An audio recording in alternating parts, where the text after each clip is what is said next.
Hi everyone, I am Pranami and welcome back to my another mini blog.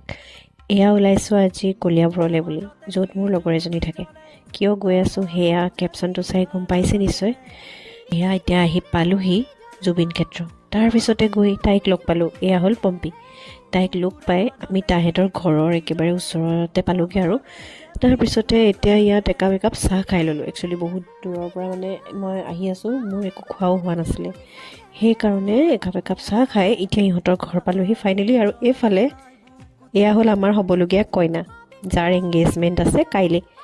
এতিয়া এইফালে তাই লগাই আছে মেহেন্দি, তাৰ পৰা পম্পীয়ে, এয়া হ'ল মোৰ মেহেন্দি আৰ্টিষ্ট আৰু এয়া হ'ল মোৰ মেহেন্দি। কেনেকুৱা লাগিছে জনাব। কিন্তু কইনাৰ মেহেন্দিৰ কথা কি ক'ম, ইমান ধুনীয়াকৈ আঁকিছে এয়া ভণ্টিজনীয়ে, বহুত ধুনীয়া হৈছে তাই। এইফালে লাষ্টত ময়ো অকণমান নিজে লগাই ল'লোঁ। তেনেকৈয়ে ৰাতিটো গ'ল। তাৰপিছতে আৰু কথা বতৰা পাতি আমি শুবলৈ ল'লোঁ। কিন্তু শুৱানো কি ক'ব আৰু, কথা পাতোঁতেই শুৱাটো একেবাৰে শুৱাই নাই।